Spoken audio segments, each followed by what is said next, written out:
Mr. Secretary General, Mr. President, world leaders, and distinguished delegates, welcome to New York.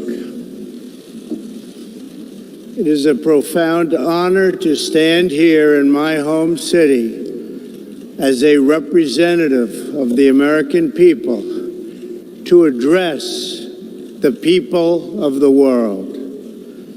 As millions of our citizens continue to suffer the effects of the devastating hurricanes that have struck our country, I want to begin by expressing my appreciation to every leader in this room who has offered assistance and aid. The American people are strong and resilient, and they will emerge from these hardships more determined than ever before. Fortunately, the United States has done very well since Election Day last November 8th. The stock market is at an all-time high, a record. Unemployment is at its lowest level in 16 years, and because of our regulatory and other reforms, we have more people working in the United States today than ever before. Companies are moving back, creating job growth the likes of which our country has not seen in a very long time. And it has just been announced that we will be spending almost $700 billion on our military and defense. Our military will soon be the strongest it has ever been. For more than 70 years, in times of war and peace, the leaders of nations, movements, and religions have stood before this assembly. Like them, I intend to address some of the very serious threats before us today, but also the enormous potential waiting to be unleashed. We live in a time of extraordinary opportunity. Breakthroughs in science, technology, and medicine are curing illnesses and solving problems that prior generations thought impossible to solve. But each day also brings news of growing dangers that threaten everything we cherish and value. Terrorists and extremists have gathered strength and spread to every region of the planet. Rogue regimes represented in this body not only support terrorists, but threaten other nations and their own people with the most destructive weapons known to humanity. Authority and authoritarian powers seek to collapse the values, the systems, and alliances that prevented conflict and tilted the world toward freedom since World War II.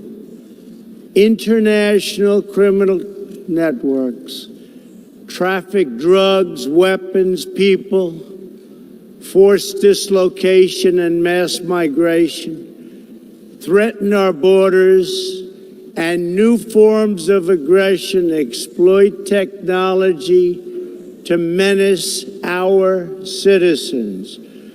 To put it simply, we meet at a time of both immense promise and great peril.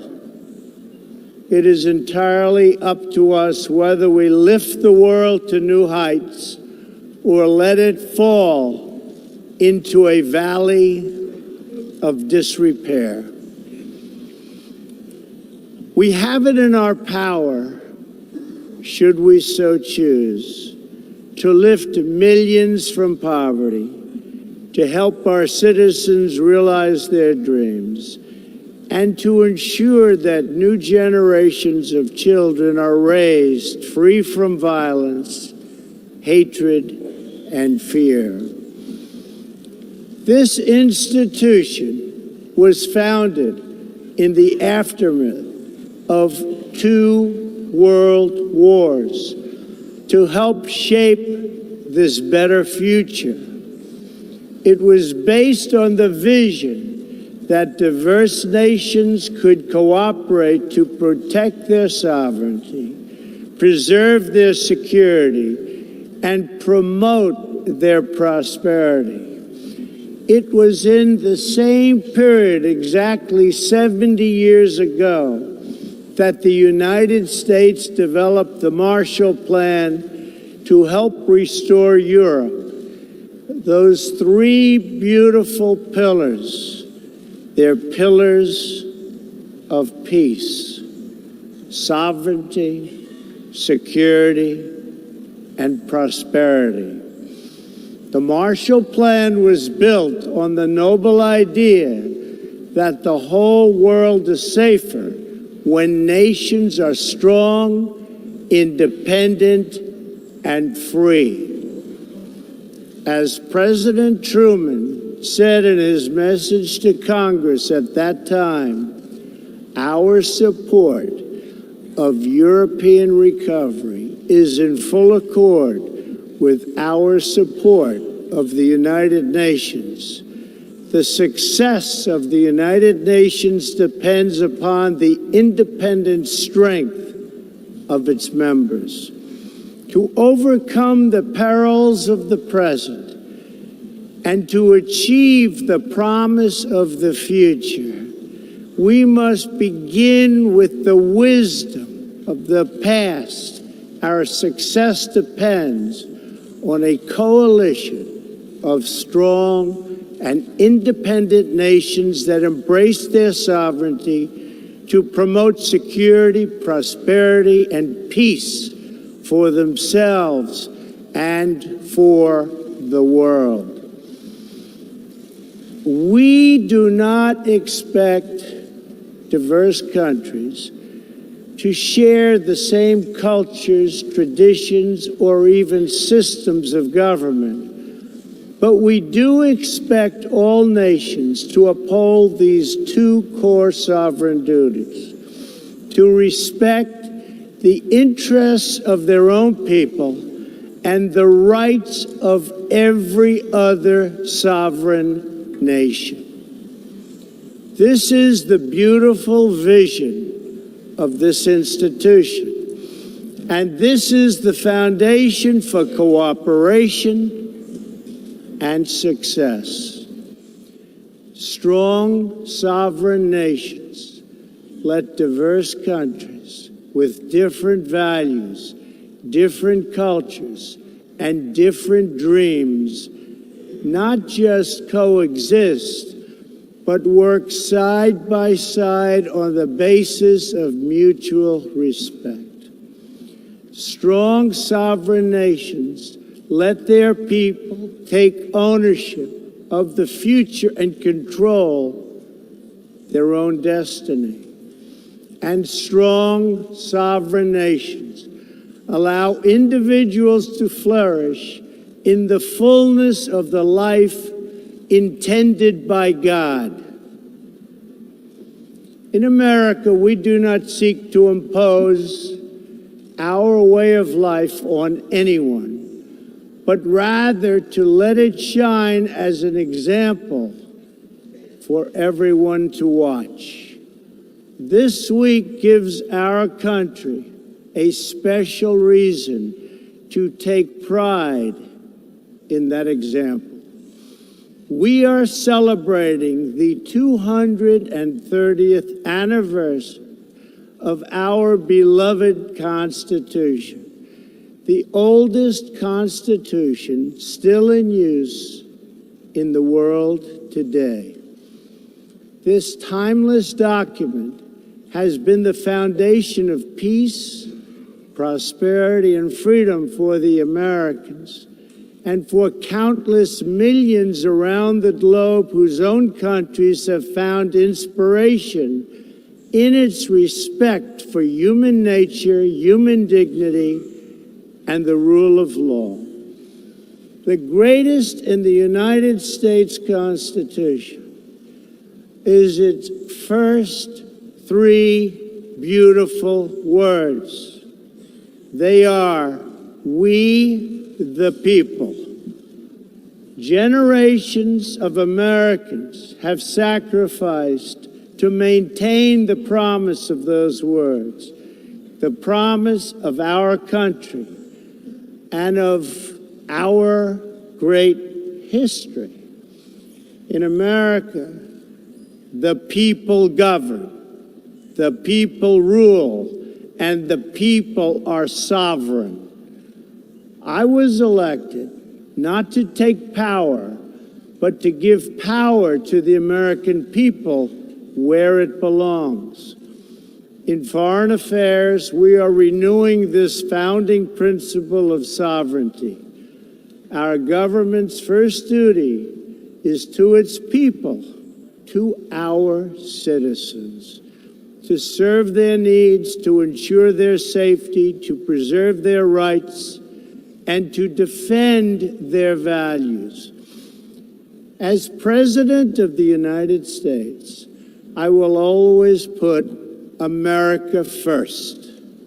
Just like you, as the leaders of your countries, will always and should always put your countries first.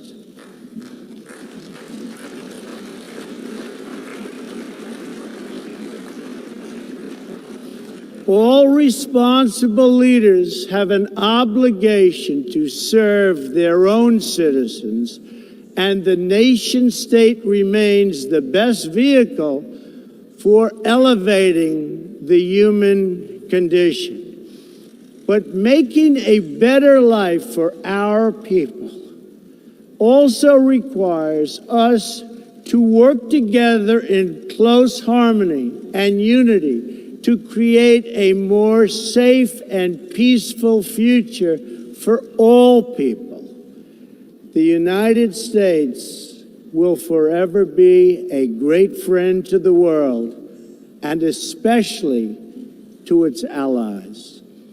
But we can no longer be taken advantage of or enter into a one-sided deal where the United States gets nothing in return. As long as I hold this office, I will defend America's interests above all else, but in fulfilling our obligations to our own nations, we also realize that it's in everyone's interest to seek a future where all nations can be sovereign, prosperous, and secure. America does more than speak for the values expressed in the United Nations Charter. Our citizens have paid the ultimate price to defend our freedom and the freedom of many nations represented in this great hall. America's devotion is measured on the battlefields where our young men and women have fought and sacrificed alongside of our allies. From the beaches of Europe to the deserts of the Middle East to the jungles of Asia. It is an eternal credit to the American character that even after we and our allies emerged victorious from the bloodiest war in history, we did not seek territorial expansion or attempt to oppose and impose our way of life on others. Instead, we help build institutions such as this one to defend the sovereignty, security, and prosperity for all. For the diverse nations of the world, this is our hope. We want harmony and friendship, not conflict and strife. We are guided by outcomes, not ideology. We have a policy of principled realism rooted in shared goals, interests, and values. That realism forces us to confront a question facing every leader and nation in this room. It is a question we cannot escape or avoid. We will slide down the path of complacency, numb to the challenges, threats, and even wars that we face.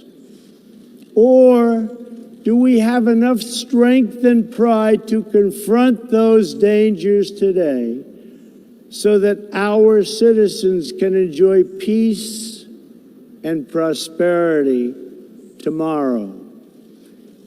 If we desire to lift up our citizens, if we aspire to the approval of history, then we must fulfill our sovereign duties to the people we faithfully represent. We must protect our nations, their interests, and their futures. We must reject threats to sovereignty from the Ukraine to the South China Sea.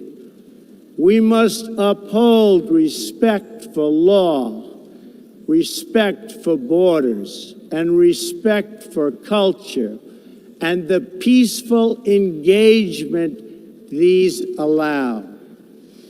And just as the founders of this body intended, we must work together and confront together those who threaten us with chaos, turmoil, and terror. The scourge of our planet today is a small group of rogue regimes that violate every principle on which the United Nations is based. They respect neither their own citizens nor the sovereign rights of their countries. If the righteous many do not confront the wicked few, then evil will triumph. When decent people and nations become bystanders to history, the forces of destruction only gather power and strength. No one has shown more contempt for other nations and for the well-being of their own people than the depraved regime in North Korea. It is responsible for the starvation deaths of millions of North Koreans and for the imprisonment, torture, killing, and oppression of countless more. We were all witness to the regime's deadly abuse when an innocent American college student, Otto Warmbier, was returned to America only to die a few days later. We saw it in the assassination of the dictator's brother using banned nerve agents in an international airport.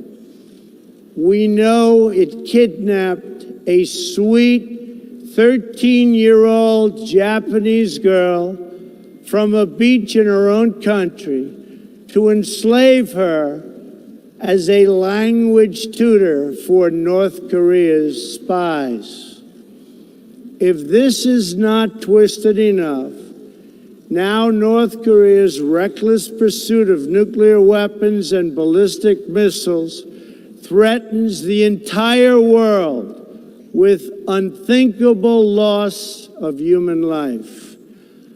It is an outrage that some nations would not only trade with such a regime, but would arm, supply, and financially support a country that imperils the world with nuclear conflict. No nation on earth has an interest in seeing this band of criminals arm itself with nuclear weapons and missiles. The United States has great strength and patience, but if it is forced to defend itself or its allies, we will have no choice but to totally destroy North Korea. Rocket Man is on a suicide mission for himself and for his regime. The United States is ready, willing, and able, but hopefully this will not be necessary. That's what the United Nations is all about. That's what the United Nations is for. Let's see how they do. It is time for North Korea to realize that the denuclearization is its only acceptable future. The United Nations Security Council recently held 2 unanimous 15-0 votes adopting hard-hitting resolutions against North Korea, and I want to thank China and Russia for joining the vote to impose sanctions, along with all of the other members of the Security Council. Thank you to all involved, but we must do much more. It is time for all nations to work together to isolate the Kim regime until it ceases its hostile behavior. We face this decision not only in North Korea. It is far past time for the nations of the world to confront another reckless regime, one that speaks openly of mass murder, vowing death to America, destruction to Israel, and ruin for many leaders and nations in this room. The Iranian government masks a corrupt dictatorship behind the false guise of a democracy. It has turned a wealthy country with a rich history and culture into an economically depleted rogue state whose chief exports are violence, bloodshed, and chaos. The longest suffering victims of Iran's leaders are, in fact, its own people. Rather than use its resources to improve Iranian lives, its oil profits go to fund Hezbollah and other terrorists that kill innocent Muslims and attack their peaceful Arab and Israeli neighbors. This wealth, which rightly belongs to Iran's people, also goes to shore up Bashar al-Assad's dictatorship, fuel Yemen's civil war, and undermine peace throughout the entire Middle East. We cannot let a murderous regime continue these destabilizing activities while building dangerous missiles, and we cannot abide by an agreement if it provides cover for the eventual construction of a nuclear program.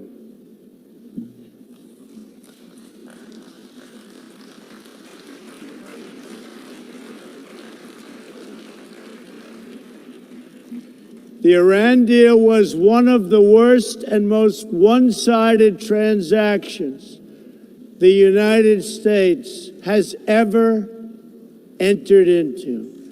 Frankly, that deal is an embarrassment to the United States, and I don't think you've heard the last of it, believe me. It is time for the entire world to join us in demanding that Iran's government end its pursuit of death and destruction. It is time for the regime to free all Americans and citizens of other nations that they have unjustly detained. And above all, Iran's government must stop supporting terrorists, begin serving its own people, and respect the sovereign rights of its neighbors. The entire world understands that the good people of Iran want change, and other than the vast military power of the United States, that Iran's people are what their leaders fear the most. This is what causes the regime to restrict internet access, tear down satellite dishes, shoot unarmed student protesters, and imprison political reformers. Oppressive regimes cannot endure forever, and the day will come when the people will face a choice. Will they continue down the path of poverty, bloodshed, and terror? Or will the Iranian people return to the nation's proud roots as a center of civilization, culture, and wealth, where their people can be happy and prosperous once again? The Iranian regime's support for terror is in stark contrast to the recent commitments of many of its neighbors to fight terrorism and halt its financing. In Saudi Arabia early last year, I was greatly honored to address the leaders of more than 50 Arab and Muslim nations. We agreed that all responsible nations must work together to confront terrorists and the Islamic extremism that inspires them. We will stop radical Islamic terrorism because we cannot allow it to tear up our nation and indeed to tear up the entire world. We must deny the terrorists safe haven, transit, funding, and any form of support for their vile and sinister ideology. We must drive them out of our nations. It is time to expose and hold responsible those countries who support and finance terror groups like Al-Qaeda, Hezbollah, the Taliban, and others that slaughter innocent people. The United States and our allies are working together throughout the Middle East to crush the loser terrorists and stop the reemergence of safe havens they use to launch attacks on all of our people. Last month, I announced a new strategy for victory in the fight against this evil in Afghanistan. From now on, our security interests will dictate the length and scope of military operations, not arbitrary benchmarks and timetables set up by politicians. I have also totally changed the rules of engagement in our fight against the Taliban and other terrorist groups. In Syria and Iraq, we have made big gains toward lasting defeat of ISIS. In fact, our country has achieved more against ISIS in the last 8 months than it has in many, many years combined. We seek the de-escalation of the Syrian conflict and a political solution that honors the will of the Syrian people. The actions of the criminal regime of Bashar al-Assad, including the use of chemical weapons against his own citizens, even innocent children, shock the conscience of every decent person. No society can be safe if banned chemical weapons are allowed to spread. That is why the United States carried out a missile strike on the airbase that launched the attack. We appreciate the efforts of the United Nations agencies that are providing vital humanitarian assistance in areas liberated from ISIS, and we especially thank Jordan, Turkey, and Lebanon for their role in hosting refugees from the Syrian conflict. The United States is a compassionate nation and has spent billions and billions of dollars in helping to support this effort. We seek an approach to refugee resettlement that is designed to help these horribly treated people and which enables their eventual return to their home countries to be part of the rebuilding process. For the cost of resettling one refugee in the United States, we can assist more than 10 in their home region. Out of the goodness of our hearts, we offer financial assistance to hosting countries in the region, and we support recent agreements of the G20 nations that will seek to host refugees as close to their home countries as possible. This is the safe, responsible, and humanitarian approach. For decades, the United States has dealt with migration challenges here in the Western Hemisphere. We have learned that over the long term, uncontrolled migration is deeply unfair to both the sending and the receiving countries.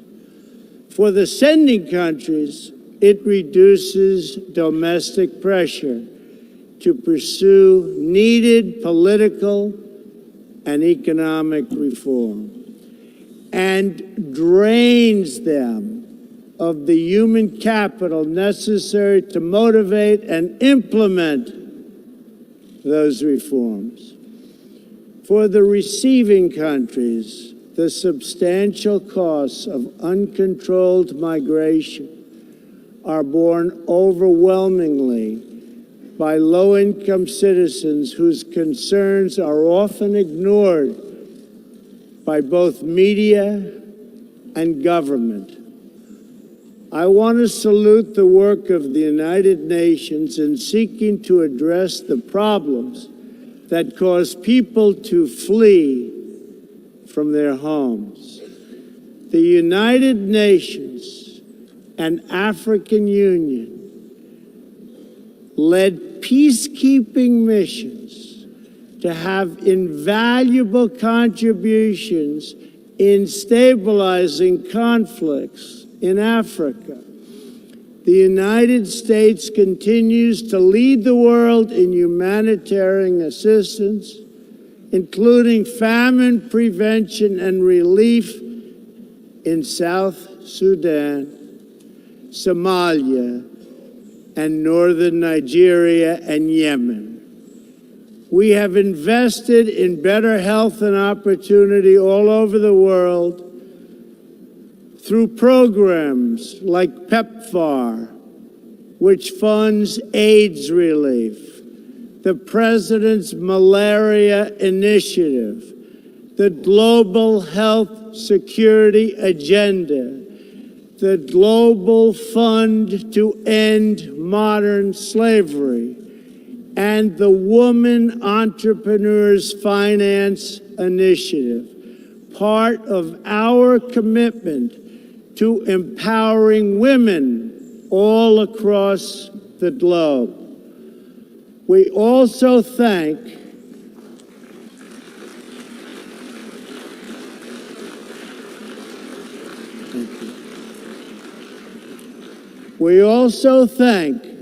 the Secretary General for recognizing that the United Nations must reform if it is to be an effective partner in confronting threats to sovereignty, security, and prosperity.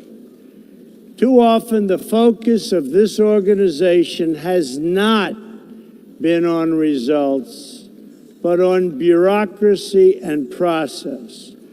In some cases, states that seek to subvert this institution's noble aims have hijacked the very systems that are supposed to advance them. For example, it is a massive source of embarrassment to the United Nations that some governments with egregious human rights records sit on the UN Human Rights Council. The United States is one out of 193 countries in the United Nations, and yet we pay 22% of the entire budget and more. In fact, we pay far more than anybody realizes.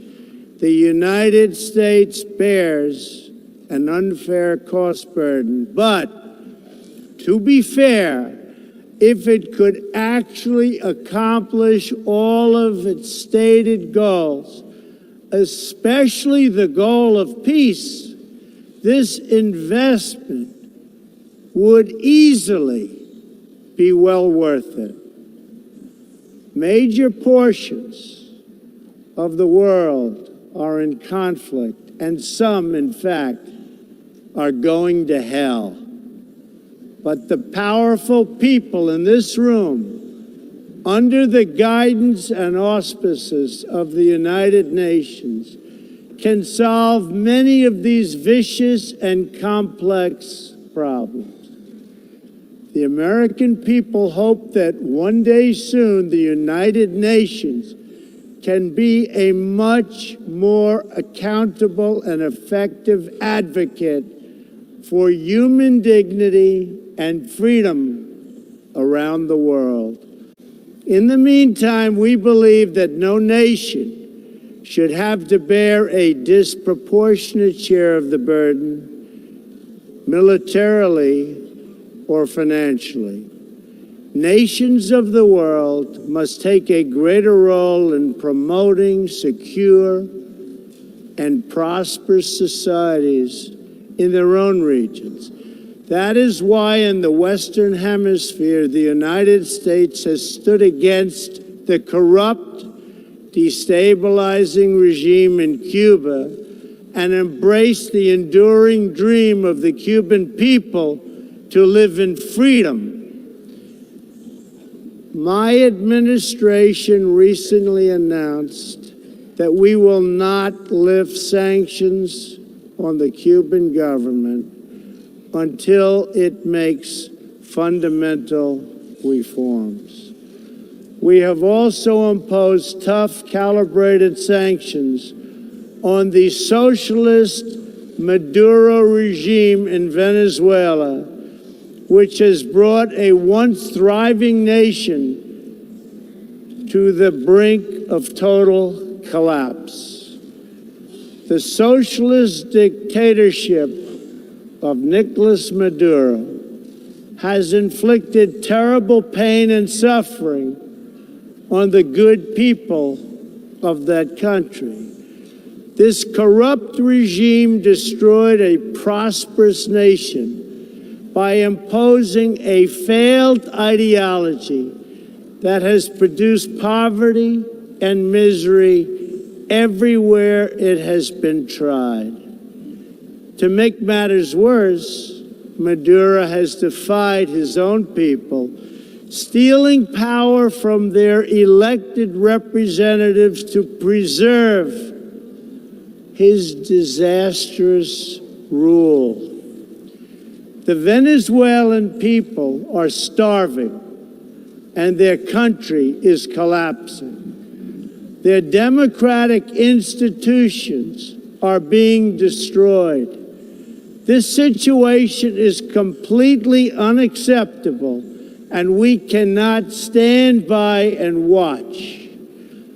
As a responsible neighbor and friend, we and all others have a goal.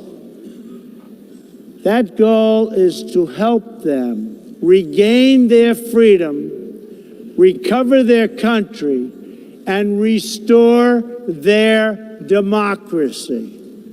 I would like to thank leaders in this room for condemning the regime and providing vital support to the Venezuelan people. The United States has taken important steps to hold the regime accountable. We are prepared to take further action if the government of Venezuela persists on its path to impose authoritarian rule on the Venezuelan people. We are fortunate to have incredibly strong and healthy trade relationships with many of the Latin American countries gathered here today. Our economic bond forms a critical foundation for advancing peace and prosperity for all of our people and all of our neighbors. I ask every country represented here today to be prepared to do more to address this very real crisis. We call for the full restoration of democracy and political freedoms in Venezuela. The problem in Venezuela is not that socialism has been poorly implemented, but that socialism has been faithfully implemented. From the Soviet Union to Cuba to Venezuela, wherever true socialism or communism has been adopted, it has delivered anguish and devastation and failure. Those who preach the tenets of these discredited ideologies only contribute to the continued suffering of the people who live under these cruel systems. America stands with every person living under a brutal regime. Our respect for sovereignty is also a call for action. All people deserve a government that cares for their safety, their interests, and their well-being, including their prosperity. In America, we seek stronger ties of business and trade with all nations of goodwill. But this trade must be fair and it must be reciprocal. For too long, the American people were told that mammoth multinational trade deals, unaccountable international tribunals, and powerful global bureaucracies were the best way to promote their success. But as those promises flowed, millions of jobs vanished and thousands of factories disappeared. Others gamed the system and broke the rules. And our great middle class, once the bedrock of American prosperity, was forgotten and left behind. But they are forgotten no more, and they will never be forgotten again.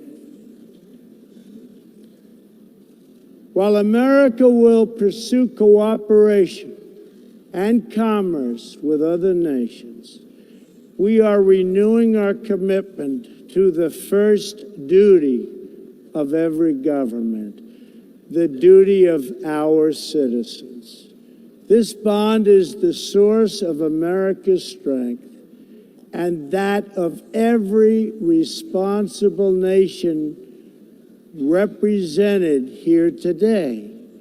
If this organization is to have any hope of successfully confronting the challenges before us, it will depend, as President Truman said some 70 years ago, on the independent strength of its members. If we are to embrace the opportunities of the future and overcome the present dangers together, there can be no substitute for strong, sovereign, and independent nations. Nations that are rooted in their histories and invested in their destinies. Nations that seek allies to befriend, not enemies to conquer. And most important of all, nations that are home to patriots, to men and women who are willing to sacrifice for their countries, their fellow citizens, and for all that is best in the human spirit. In remembering the great victory that led to this body's founding, we must never forget that those heroes who fought against evil also fought for the nations that they loved. Patriotism led the Poles to die to save Poland, the French to fight for a free France, and the Brits to stand strong for Britain. Today, if we do not invest ourselves, our hearts and our minds in our nations, if we will not build strong families, safe communities, and healthy societies for ourselves, no one can do it for us. We cannot wait for someone else. This is the true vision of the United Nations, the ancient wish of every people, and the deepest yearning that lives inside every sacred soul. So let this be our mission, and let this be our message to the world. We will fight together, sacrifice together, and stand together for peace, for freedom, for justice, for family, for humanity, and for the Almighty God who made us all. Thank you. God bless you. God bless the nations of the world, and God bless the United States of America. Thank you very much.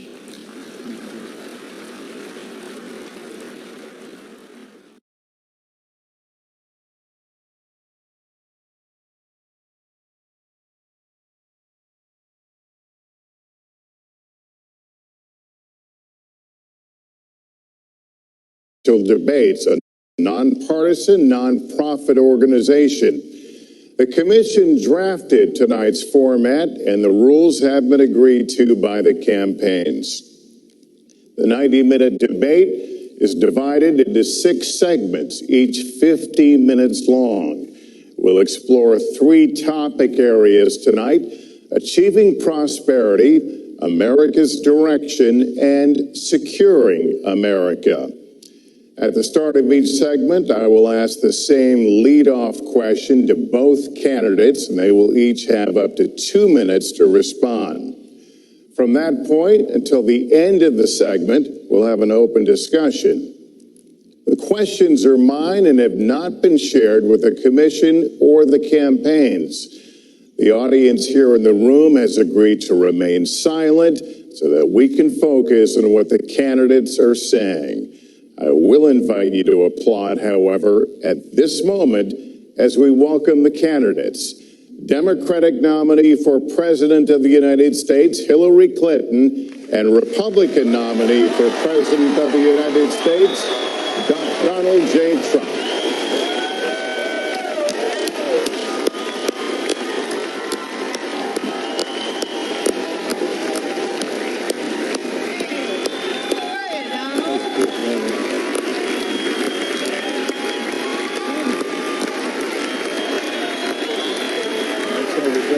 Good luck to you.